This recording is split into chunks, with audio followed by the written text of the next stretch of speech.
Future సిటీలో land కొనాలని ఆలోచిస్తున్నారా? అయితే వెంటనే మాకు కాల్ చేసి పూర్తి వివరాలు తెలుసుకోండి.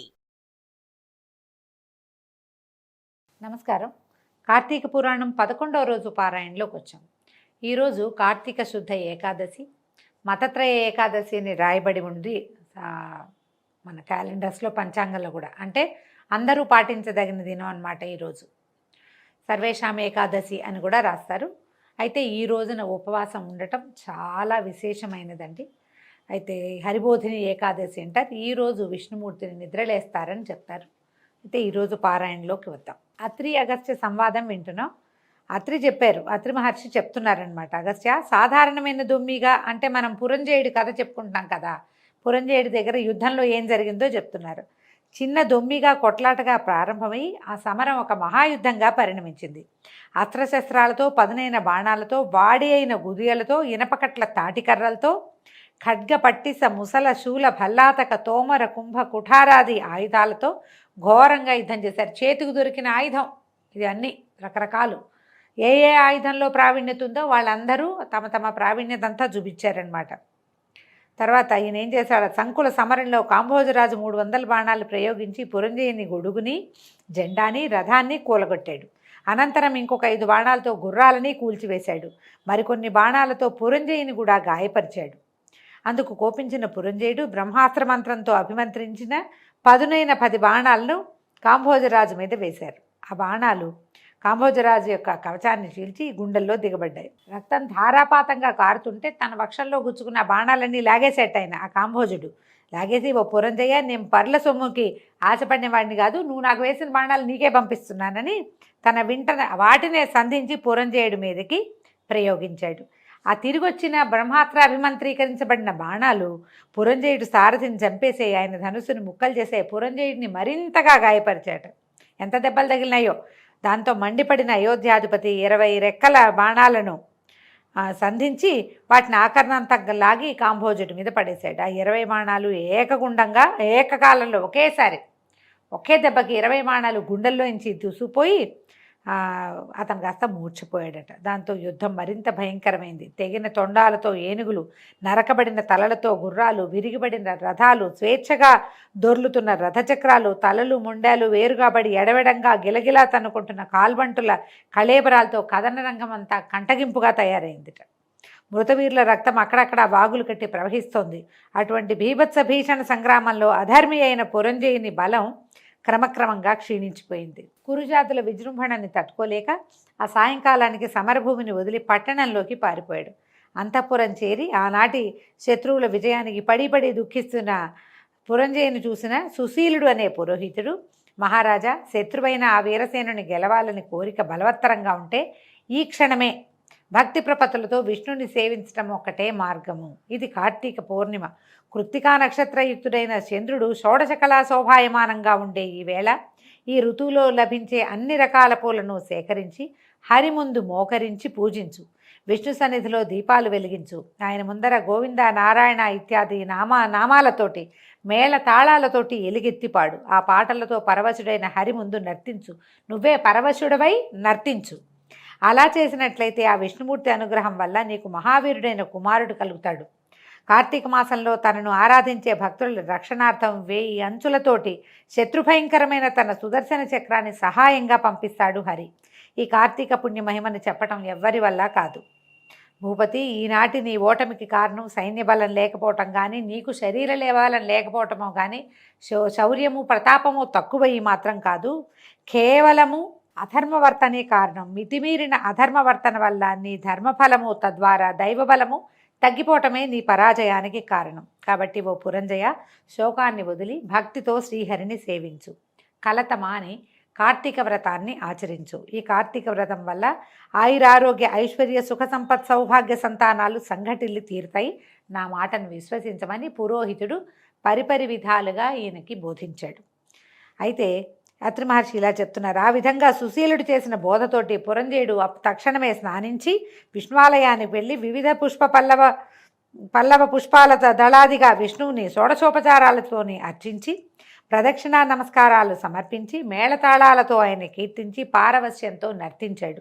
అంతేకాదు బంగారంతో విష్ణు ప్రతిమను చేయించి దానికి పూజలు చేశాడు. దీపమాలికలు సమర్పించి అర్చించాడు. రాత్రంతా విష్ణు సేవలో విలీనుడైన పురంజయుడు మరుసటి నాడు ఉదయమే అశేష సైన్య సమేతుడై పునః యుద్ధరంగాన్ని చేరాడు. చచ్చిపోయిన వాళ్ళు చచ్చిపోగా ఇంకా బోల్డ్ సైన్యం ఉందట ఆయన కోటలో. మొత్తం గుంపందరిని తీసుకుని వెళ్ళాడనమాట. నగర సరిహద్దులు దాటుతూనే శత్రువులని సమరానికి ఆహ్వానిస్తూ భీషణమైన ధనుష్టంకారాన్ని చేశాడు. ఈ టంకారం చెవినబడిన కురుజాది కాంభోజ బలాలు పురంజయుడిని ఎదుర్కొన్నాయి.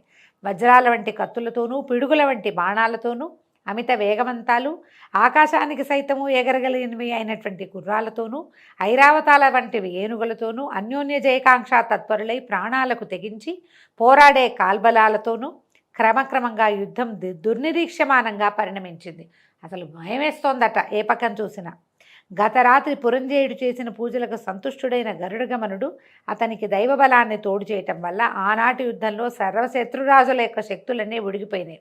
కాంభోజుల గుర్రాలు, కురుజాదుల ఏనుగులు, వివిధ రాజుల రథబలాలు, వైరికూటం యొక్క పదాతి బలాలు దైవకృపాప్రాప్తుడైన పురంజయుని ముందు చిత్తుగా ఓడిపోయాయి.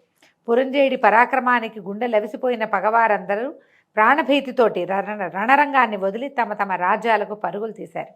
అంతటితో విష్ణువనుగ్రహం వల్ల విజయాన్ని పొందినవాడైన పురంజయుడు అయోధ్యానగర ప్రవేశం చేశాడు. విష్ణువు అనుకూలుడైతే శత్రువు మిత్రుడవుతాడు. విష్ణువు ప్రతికూలుడైతే మిత్రుడే శత్రువవుతాడు. దేనికైనా దైవబలమే ప్రధానం. ఆ దైవబలానికి ధర్మాచరణమే అత్యంత ముఖ్యం.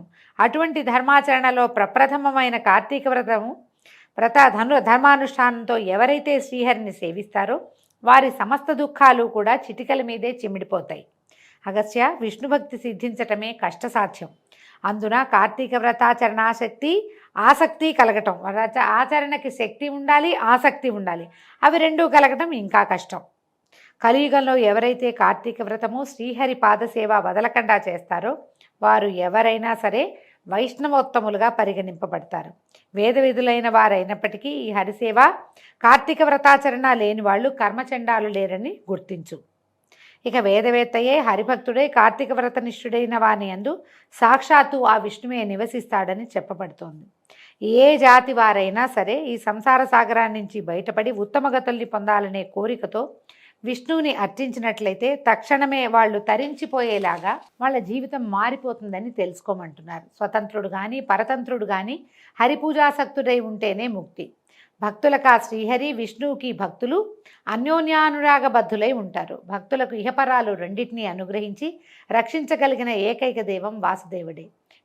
విశ్వమంతా నిండి ఉన్న ఈ విష్ణువు యందు భక్తి ప్రపత్తులున్న వారికి మాత్రమే కార్తీక వ్రతావకాశం చిక్కుతుంది. కాబట్టి వేద సమ్మతము, సకల శాస్త్రసారము, గోప్యము, సర్వవ్రతోత్తమోత్తమము అయినటువంటి ఈ కార్తీక వ్రతాన్ని ఆచరించినా కనీసం కార్తీక మహాత్మ్యాన్ని మనస్ఫూర్తిగా విన్నా కూడా వాళ్ళు విగత పాపులై అంత్యంలో వైకుంఠాన్ని చేరుకుంటారు.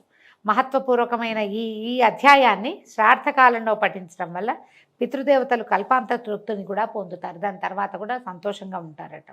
అయితే ఈయన అడుగుతున్నారు అగస్త్య మహాముని, దీని తర్వాత ఏమైంది? విష్ణు కృప వల్ల విజయుడైనటువంటి పురంజయుడు ఆ తర్వాత ఏం చేశాడు అంటే, భగవత్కృప వల్ల భండన భూమిలో విజయలక్ష్మి భరించిన పురంజయుడు అమరావతిలో ఇంద్రుని వలె తన అయోధ్యలో అత్యంత వైభవంతో ప్రకాశించాడు. గతంలోని దుష్టభావాలన్నింటినీ, అధర్మాలన్నింటినీ విసర్జించి సత్య శౌచ పాలనం, నిత్య ధర్మాచరణ, దానశీలత, యజ్ఞయాగాది క్రతు నిర్వహణలు చేస్తూ ప్రతివర్ష ప్రయుక్త కార్తీక వ్రతాచరణం వల్ల విగత కల్మషుడై విశుద్ధుడై అరిషడ్వర్గాన్ని జయించి పరమ వైష్ణవుడై మనసాగాడు. అంతేకాదు నిరంతరము కూడా శ్రీహరి పూజా ప్రియుడై ఏ దేశాలలో ఏ క్షేత్రాలలో తీర్థాలలో విష్ణువుని ఏ విధంగా పూజించడం వల్ల తన జన్మ తరుస్తుందా అనే తపనతోటి ఉండేవాడు. అంతగా హరిసేవా సంవిధాన సంతృప్తుడైన కారణంగా ఒకనాడు ఆకాశవాణి ఆయనకు వినిపించిందట, పురంజయ, కావేరీ తీరంలో శ్రీరంగ క్షేత్రం ఉంది. శ్రీరంగనాథుడనే పేరు అక్కడ వెలసి ఉన్న విష్ణువుని కార్తీకంలో అర్చించి జనన మరణాదుల నుంచి కడతేరుమని ప్రబోధించడంతో రాజ్యపాలనని మంత్రులకు అప్పచెప్పి తగినంత చతురంగ బలయుక్తుడై అనేక తీర్థక్షేత్రాలను దర్శిస్తూ అక్కడక్కడ యథాయోగ్యంగా శ్రీహరిని అర్చిస్తూ కావేరీ మధ్యంగతమైన భూలోక వైకుంఠమైనటువంటి శ్రీరంగాన్ని చేరి కార్తీక మాసం అంతా కావేరీ నదిలో స్నానాదులని నిర్వహిస్తూ శ్రీరంగంలో రంగనాథ సేవలను చేస్తూ ప్రతిక్షణము కూడా కృష్ణ గోవింద వాసుదేవ శ్రీరంగనాథ అని హరినే స్మరిస్తూ జపదానాది విద్యుక్త ధర్మాలన్నింటినీ నిర్వహించి కార్తీక మాస వ్రతం పూర్తి చేసుకుని పునః అయోధ్యని చేరుకున్నాడు. అనంతరం ధర్మకామం వల్ల సత్పుత్ర పౌత్రాదుల్ని పొంది కొన్నాళ్ళకి సర్వభోగ వివర్జితుడై భార్యాసమేతంగా వానప్రస్థాన్ని స్వీకరించి కార్తీక వ్రతాచరణ విష్ణు సేవలలోనే లీనమై తత్పుణ్యవశాన అంత్యంలో వైకుంఠాన్ని చేరుకున్నాడు. దీంతో 11వ రోజు పారాయణ పూర్తయిందండి. రేపు ఉదయం మళ్ళీ 12వ రోజు కార్తీక పురాణంతో కలుసుకుందాం. నమస్కారం.